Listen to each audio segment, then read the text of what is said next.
So let's say you set up your account, you have your platform ready, and now you're trying to either virtually trade or start with your investments in the stock market. So it can be a little bit confusing. The first, I always made sure that I pushed myself a little bit doing simple things. Like in the beginning, it can be really scary. So I would just buy one stock, just one share of a quality stock. And then later I would add to that. But there's different kind of orders. So once you decide you're going to buy, your platform is going to ask you how you want to buy it. So there's different orders. One is the limit order. Then there is a market order, a stop limit order, and a stop market order. So those different, and we'll talk a little bit about this on this video. So the quickest to be filled is the market order. The market order fills you whatever price the specific stock is at the moment. You can set your order, and sometimes by the time it gets filled, it can change. Your price can change. So with the market order, it just buys whatever the price is at the moment. So if somebody comes in and buys large amounts of that stock, within seconds, the stock can rise dramatically. And it can fall dramatically if somebody sells if a hedge fund comes in and sells millions and millions of shares, then it can fall dramatically, and then you get filled at a different price. However, if you need to get out of a stock quickly because you're trading and it's starting to fall, and you want to get out before you have more losses, then the market order is probably the one specific to be used. And I believe I have never invested or traded pre-market, but I believe pre-market, that's the only thing that's available is a market order. So, so market order fills you wherever. And it's okay if you're a long-term investor because the fluctuation are not that dramatically, or if you want to hold that stock for a long, long time. So it doesn't really matter that much. But if you want to hold it just for a certain period of time, then a market order might not be for you. So let's say you want to be filled at a specific price. You're buying 100 shares of a stock that is $9 a share right now. You don't want to be filled at $10 a share if you buy 100 of that stock, shares of a stock. So you want to use a limit order. Now a limit order fills you at a specific price. The only downside is that with a limit order, it can be that you're not going to be filled at all, or that it just never reaches that price. It's hovering around it, but not exactly. It has to fill it exactly at your predicted price. Otherwise, you just don't get filled. But most of the time, you do get filled with a limit order. Most orders are day cancel. So if you, unless you put it specifically as hold it forever, but if you put it in on a day, as the market is open, your limit order will eventually be filled, or it just disappears by the end of the day and you don't get filled at all. But that's the down part with the limit order. If it's a quality stock, you want to be filled at a specific price. It might never reach that price, or it just takes forever to be filled at that price. And so you need to be patient about that. So the last order is the stop market order. It is a limit order with an activation price. When a stock reaches a certain price, the execution is triggered. A sell stop order can be used to sell a stock if the stock falls to a certain price to protect the investors from additional losses. Or to buy, a stop order can be used to buy a security when they reach the activation prices. 3 types of stop orders is the stop market, the stop limit, and the trailing stop.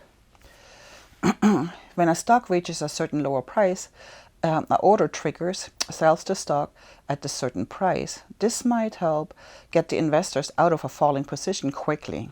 With a stop limit order, the stock will be sold at a pre-predictive price. However, if the stock falls very quickly, the order might not be filled because the stock now has fallen below the limit price, and that means that it's just falling so fast that it never got executed. It takes a few seconds to get executed. Now there's also a trailing stop loss. That's always my favorite. A trailing stop loss you put at a specific price under the price of the share of the stock, or as a percentage. So you can put it as, let's say, $5 beneath the price of a stock. So if your stock is $100 per share, and you're putting down a $5 trailing stop loss, that means if your stock goes up to 110 and then falls, it'll sell it at 105. So you still made that $5 extra on your share. And of course, if you buy a certain amount of shares, that makes a difference. So yeah, you can set that and then go to work. And it'll sell your stock when it falls under. Sometimes you get really lucky, and if a stock really goes high, you can make a good amount of money. And it's a very safe way to put a stop loss on your order. Also, TD Ameritrade, and I'm not sure, TD Ameritrade is my favorite. I'm not sure if other companies, other banks have the same thing. There's another one that I wanted to talk about, and that's one cancels the other. So one cancels the other is you putting a certain amount of a stop limit where you want to sell the stock in a profit position, and then you're putting a stop sell when you're reaching the low part, and whatever it reaches first, it'll be sold at that price. So either it goes up and it's going to be sold at a higher price, or if it falls, it'll be sold at that price. So OCO, one cancels the other. But so much for our market orders, limit orders, and stop loss orders. The other thing we're talking about is what is a stock split. So whenever a company has a stock split, it can be a traditional stock split or it can be a reverse stock split. So in the traditional stock split, we just saw this on Amazon, Google. They had a 1-to-20, I believe. And then Tesla just had one, 1-to-3. They just had one 2 years ago, which was, I think, a 1-to-10. So let's say you own a stock. Just as an example, you own a stock at 100 shares. When they're doing a 1-to-10 stock split, now you're owning 10 shares for the same price, $100. That's what you paid. That's your investment. Your investment stays the same. So, but instead of having one share, now you own 10 shares. Why do companies do that? Because sometimes these share prices get so out of hand, so high up, that the only ones that can buy them are hedge funds or institutions. It's like Amazon was like at $2,700 a share, and it's down to, I don't know how much it is, maybe 150. But so that made a big difference in the share price, and that gives us, you and me, the opportunity to buy into those companies. Tesla had a stock split 1-to-3, and they ended up being around $200, $220, $250 maybe, and the original price was over 800. So it makes it available. The reason they do it, they want to make it available for the retail trader and investor to come in and buy shares.